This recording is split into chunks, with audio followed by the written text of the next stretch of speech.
Hello, everyone. My name is Adam Kruger, and this is my Lit Ideas series, and that right there is my little baby Tali. Today, we are going to be talking about this book, if I can get away from the glare. There we go. Stephen King's On Writing, a Memoir of the Craft. I know the Kindle is nowhere near as sexy, doesn't look as cool, it's got the damn glare. The art on the cover isn't nearly as good, but what are you going to do? It's what I have. Anyways, moving on. First of all, I've been looking forward to doing this review for a while, but I've had to put it off because I've been sick as hell for this past week. I've looked terrible, I've sounded terrible, so I've probably shared you some grief if you were actually trying to watch this, so you can thank me later for that. Beyond that, I've been moving, as you can tell when you look around, and everything's a little bit scattered and chaotic. By the way, being sick and moving in February is just about the worst thing in the world, so just don't do it. All right? Life lesson. Anyways, some context regarding me and Stephen King. I am not exactly what you call a Stephen King fanboy. I've only read one of his novels previously, a few graphic novels based on some of his work, like the Gunslinger books, and they were really good. I actually like that more than the Gunslinger book, the Dark Tower, I think it was. Read his first one. And yeah, I've read some short stories. I like them. I wasn't exactly blown away, but I've always had mad respect for the guy for a number of reasons. I like a lot of his films, or at least films that are based on his books. Shining is one of my all-time favorites, even though I know he's not crazy about it for whatever reasons, or at least he wasn't. I don't know if he's come around. I haven't talked to the guy recently. But anyways, yeah, I've always had mad respect for the guy because I think if you can remain that culturally relevant and that successful decade after decade for as long as you have, I mean, I think every single book that he's read, or almost every single book that he's written, has become an international bestseller, and that's rather crazy. So I've always really respected the guy for being able to do what he does. And over the years, I've watched plenty of YouTube interviews with him, lectures, etc., because I like listening to other writers and talk about writing and whatnot. But he clearly is someone who knows what he's talking about. He's super well read. He's obviously crazy devoted to the craft, and he's a really smart guy. So I finally figured, after about a dozen or so recommendations for this book, I'd give it a chance, and I'm really glad I did. And I would totally recommend to you under a few caveats. We'll get into those in a second.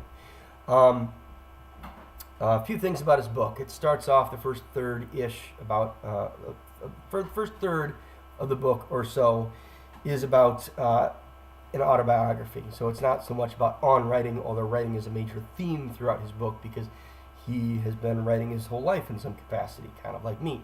He's just been way more successful at it than he probably will be, but that's fine. But it was really interesting stuff, talking about what shaped him, what influenced him, how he evolved as a writer, with both his ideas about writing and about what makes a good story, etc. So all of that stuff was really cool. One of the things that really hit me super hard about it, may not hit you, but he talked about his time teaching. He spent about 2 years or so teaching in the New England area. I believe he taught English and creative writing primarily.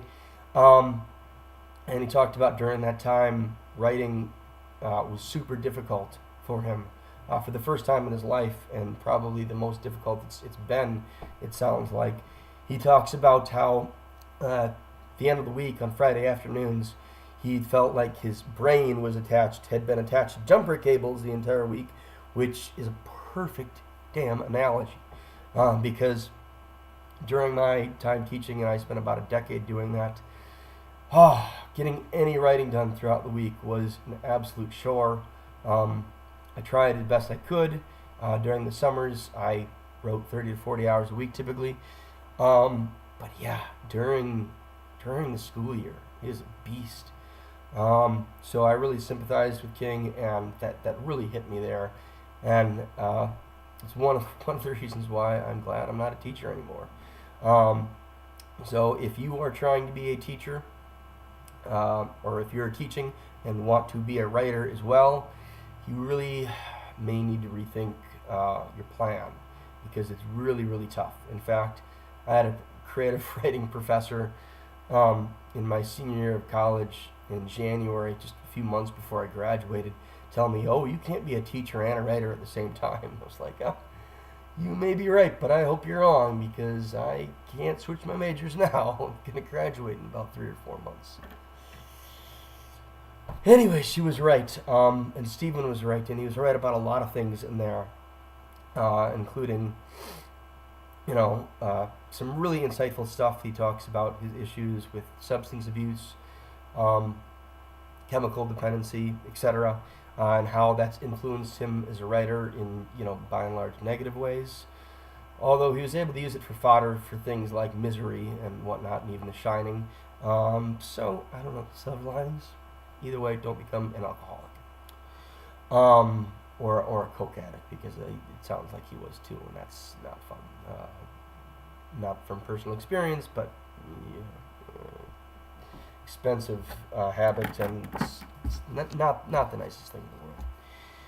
Anyways, I'm meandering. Okay, so he talks a lot about his life, and writing is a main theme. And one of the things he really gets at, which took me a while to learn, is if you really, really want to do it, you just have to do it. It doesn't matter if you feel like it or don't feel like it. There's not a muse that's going to come to get you. You can't be inspired by drugs and alcohol all the time. I mean, if you do it a little bit, hey, whatever works. But otherwise, it can be a real crutch. And it can really take you away from just the craft of it, just the art of it, the practice of it. And and he has a line later in the book which really resonated with me, talking about how he'd look back at the work he did when he was, drunk, trying to be inspired, or on drugs or whatever, and then what he did sober, and can't tell the difference. And that really hit me, because, I've done a little bit of that, but as I've gotten older, I've kind of realized that you just have to do it. You just have to know what you're doing, and if you feel like writing and you're super inspired, that's great. But there are days where that may not be the case, and you're just going to have to do it anyways. And if you're super serious about it, that's what you have to do, because it's super fucking hard work. Insanely difficult. This is something that, I've been writing my whole life, and to understand what it takes to write successful novels, this is something that's, I've been learning more and more the older I get and the more I do it. And it's, an insane amount of work, and he really hits that home well. So it's a worthwhile takeaway from it.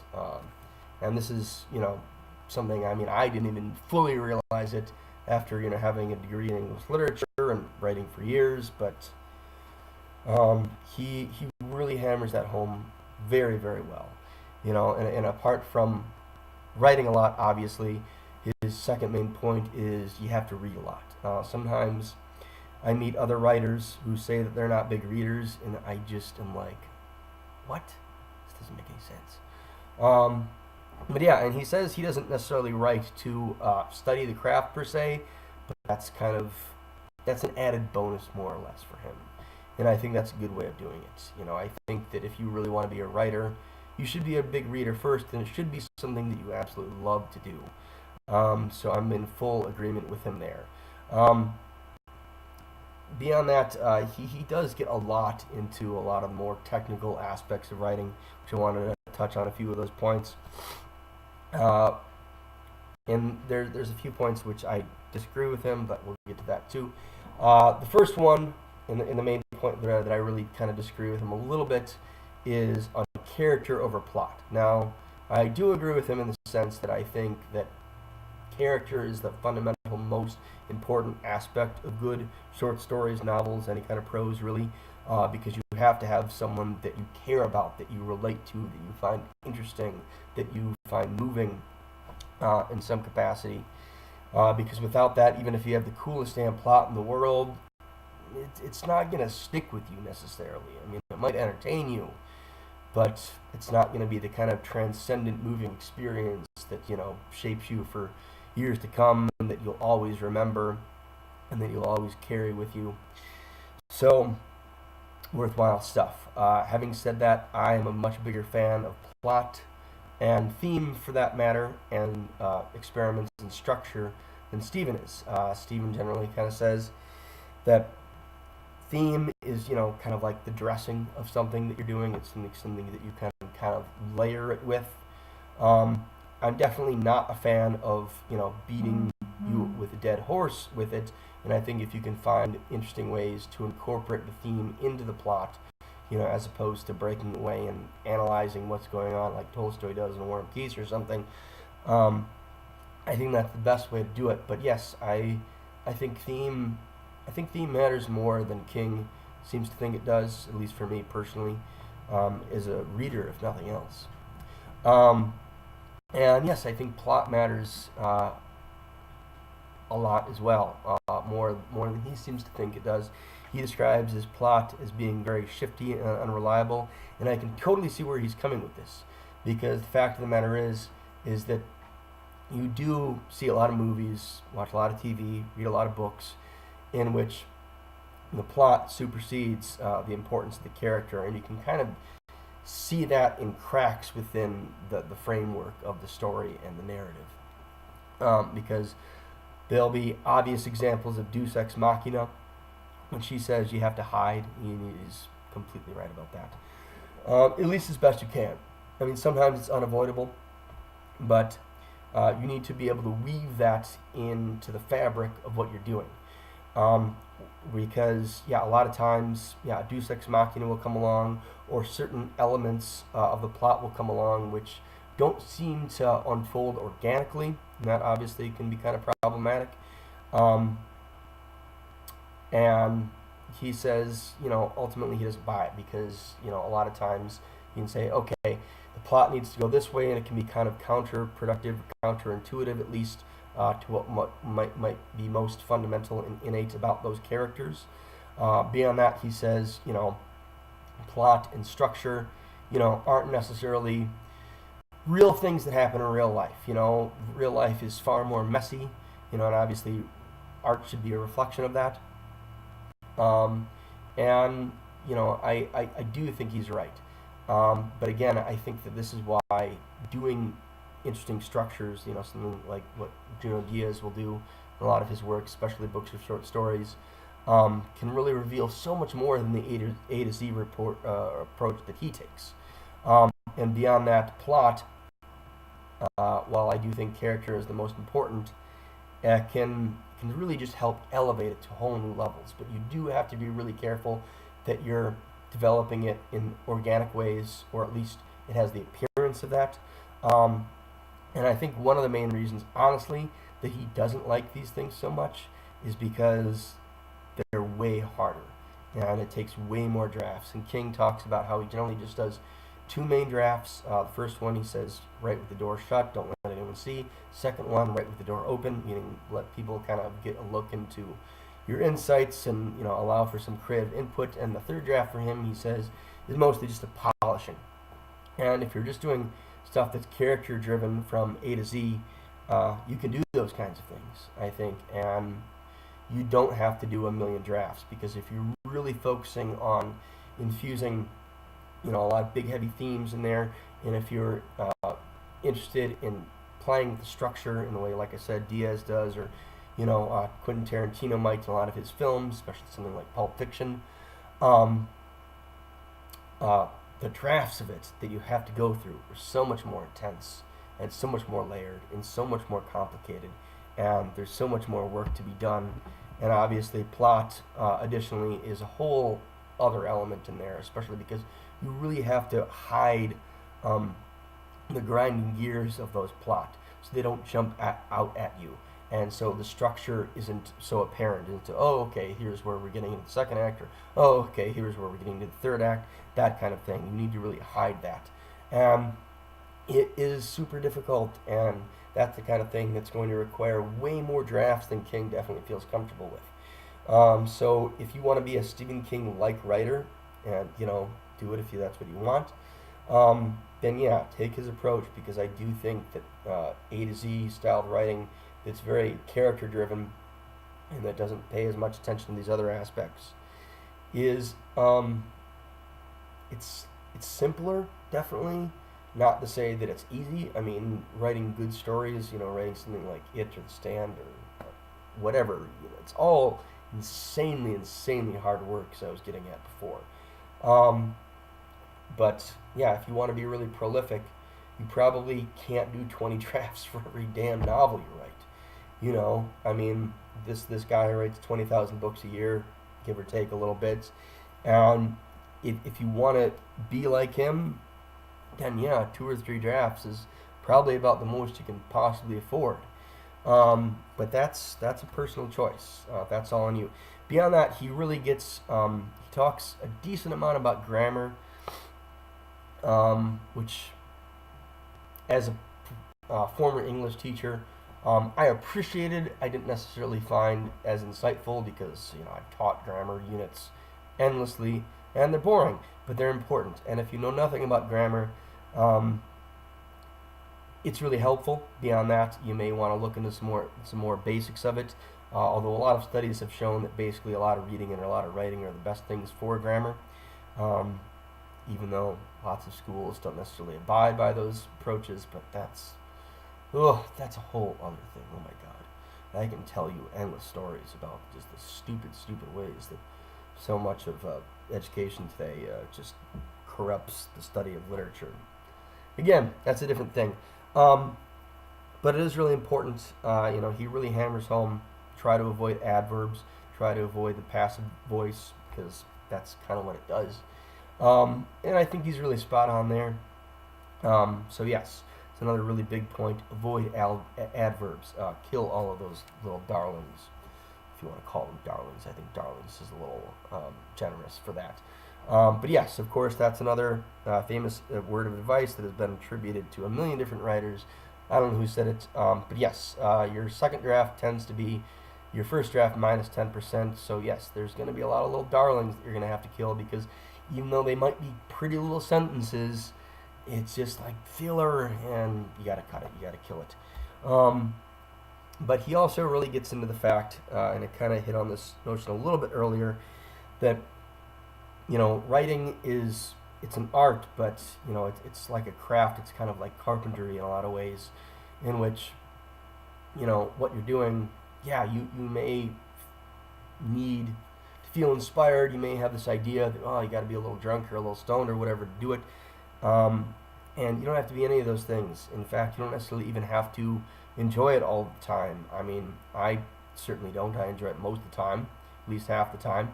But there's other times where it's just work. Because again, like they said, if you want to be a really successful writer, it's a lot of goddamn really fucking hard work.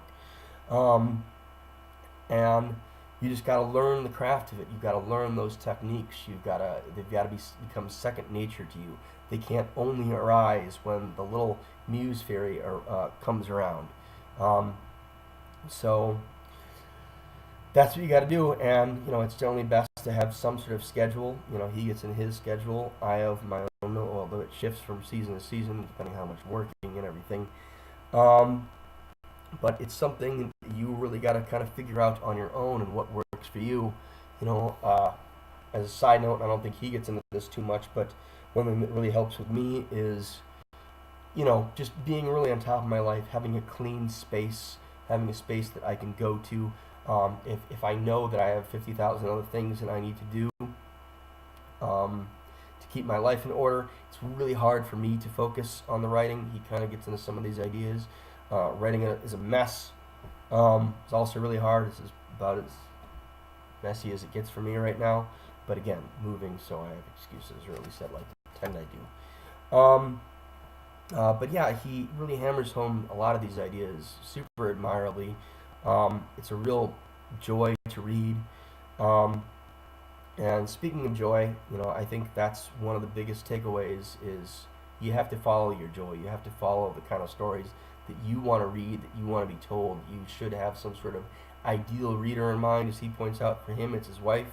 For you, it might be somebody different. It might be your girlfriend, boyfriend, best friend, mom, dad, whoever. It might be you. It might just be, I want to write the kind of stories that I want to write. Don't follow the markets. Don't say, well, vampire fiction's really hot right now, so I want to write some vampire fiction. If you don't care about vampires, don't do it, because the reader is going to be able to tell, and he really hits these points home very admirably as well.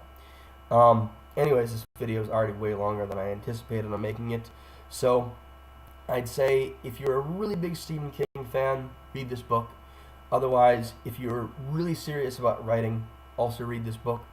Otherwise, if that doesn't apply to you, you may not want to read this book. There's probably a lot of other things out there that are going to be more interesting or relevant.